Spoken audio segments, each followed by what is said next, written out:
My name is Holly Troy, and a friend of mine asked me, what is it that I intend to do with what I learn at the Sister Giant Conference this weekend?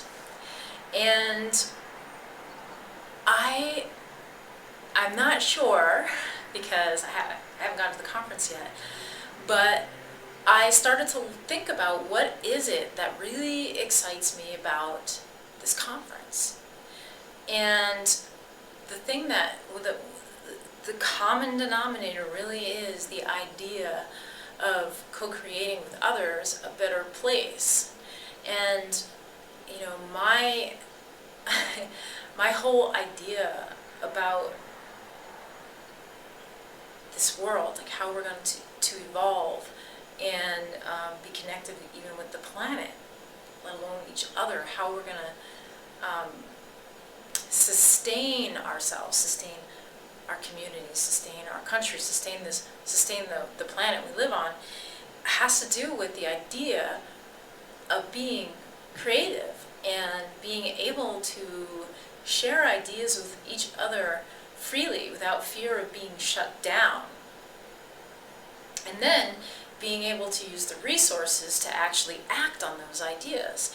So I'm incredibly excited about meeting other women who are interested in making this world a better place as well, and sharing ideas, learning from women who've already taken part in the political process, and how to help each other be more effective in the world, be more effective in our communities, be more effective, again, in our country and in this world. You know, a lot of us are already doing so much, and a lot of us want to become involved. And then many of us are afraid to even get involved in politics because there seems to be sort of a cutoff or a disembodiment with humanity, really. Especially in recent years, and women are very much cut out of the process. We're 51% of the population of this world, yet we are, you know, considered a minority voice, if we have much of a voice at all, which we don't, not in politics. And but I think we're at a place right now where the world is shifting enough where it's like we need to step in now. We can't wait for the next generation to do it. You know, I've been lucky enough. I'm a teacher, and some of my students, and I'm a yoga teacher and a writing teacher, and my students, a lot of them are women who are in the generation ahead of mine, and they're all involved in politics.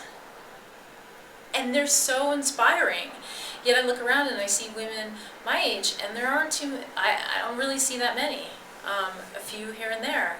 And the thing is, I think coming from a place of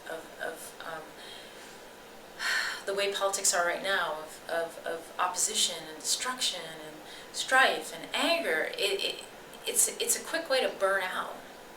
But to be able to find a way to look at it through cooperation and co-creation and evolution, you know, that's a way to really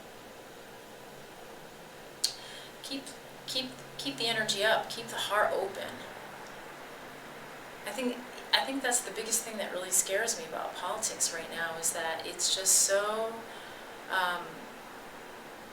doesn't really come from the heart. Or it doesn't seem like it comes from the heart.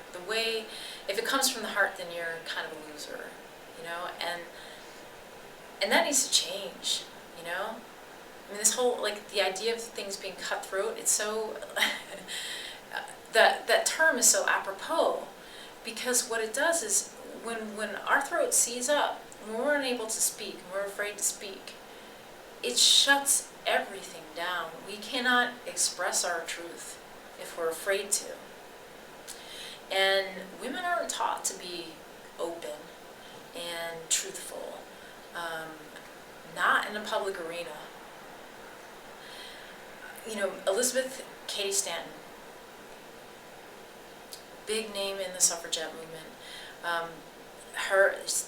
She put together the first women's rights convention, which was convention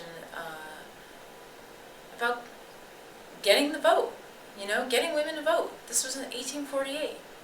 She said, the moment we begin to fear the opinions of others and hesitate to tell the truth that is in us, and from motives of policy are silent when we should speak, the divine floods of light and life no longer flow into our souls, from our souls, really. And that is so true. It's like when we are shut down, life gets dim. Life becomes more dim. And I think that we are reaching a tipping point where enough of us we want more. We want a brighter future. We want to be able to live a free life, truly free life. And I believe at some point, as we evolve in our lives, we have to give back to our communities. And that giving back is really coming from a place that is a little bit bigger than, meditating in our bedrooms. And that's the other thing too, is like when we meditate, I think this is the big part of it, is we realize we're all connected. And that connection is what really drives me to really live, actually, to be out there with other people, to teach, to work with others, because I know we're all connected. We all have these experiences in our lives, and what we do ripples out to everything. And I just feel like it's a time for women and for people who understand that connection to speak up. And I'm looking forward to learning how to do that, how to be supportive, and how to maybe even be a speaker, be a voice. We all have voices. That's what I teach, Even Mahatma Gandhi said, is not politics a part of Dharma too?